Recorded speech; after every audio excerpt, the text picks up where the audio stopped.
যাব গুগলে বা ক্রোমে, ঠিক আছে, এখানে লিখবো রেশন কার্ড বলে, দেখুন জুম করুন, আসুন, হ্যাঁ দেখুন লেখা আছে রেশন কার্ড, ঠিক আছে। এখানে ওই যে ফার্স্ট যে পোর্টাল আসবে ration card government of West Bengal, এখানে ক্লিক করব। দেখুন এখানে ক্লিক করার পর এরকম আসবে। তারপর দেখুন এখানে সিটিজেন সার্ভিস দেখতে পাচ্ছেন আপনারা, সিটিজেন হোম বলে লেখা আছে, এখানে ক্লিক করবেন। এখানে ক্লিক করার পর দেখুন রেশন কার্ড সম্পর্কিত কর্নার, এখানে একবার ক্লিক করবেন। এখানে দুটো অপশন আসবে, রেশন কার্ডের সেবা আর অফিস অনুমোদন প্রয়োজন পরিষেবা, এখানে ক্লিক করবেন, ঠিক আছে। অফিস অনুমোদন এখানে ক্লিক করবেন।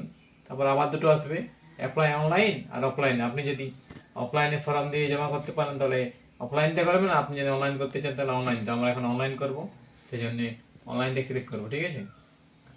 দেখুন ক্লিক করে দিয়েছি। দেখুন এখানে চলে আসে এন্টার আধার নম্বর, ঠিক আছে। তো আমি যার বিভাজন করবেন তার আধার নম্বরটা দিয়ে দেবেন, ঠিক আছে। আমি আধার নম্বরটা বসিয়ে দিচ্ছি, আপনারা সবাই নিজের নিজের বসে দেবেন। দেখুন আমরা আধার নম্বর বসে দিয়েছি, এখানে ওটিপি চলে আসবে, ঠিক আছে।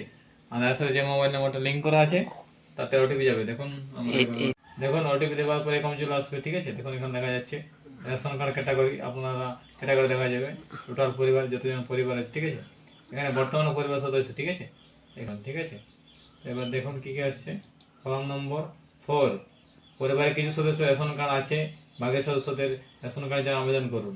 যারা নতুন রেশন কার্ড করবে তাদের এটা, ঠিক আছে। আর রেশন কার্ড নাম, ঠিকানা, দোকান এটা যদি পরিবর্তন করতে চান, কিছু কারোর নাম ভুল আছে বা ঠিকানা, তাহলে রেশন 5 and 6 নম্বর ফর্ম ভরবেন, ঠিক আছে। আর রেশন কার্ড সম্পন্ন করতে আপনি যদি সারেন্ডার করতে চান তাহলে ফর্ম নম্বর 7, ঠিক আছে। আর এখানে ফর্ম নম্বর 8, রেশন কার্ডের ক্যাটাগরি, আপনি যদি জেনারেল বা আর কে এস ওয়াই 2 হয়ে থাকেন তাহলে আর কে এস ওয়াই 1-এ আসতে পারবেন, এটা হচ্ছে ক্যাটাগরি চেঞ্জ। আর ফর্ম নম্বর 13, এটা পরিবার বিভাজন, ঠিক আছে। তো আমরা এখন পরিবার বিভাজন করব। তো এখানে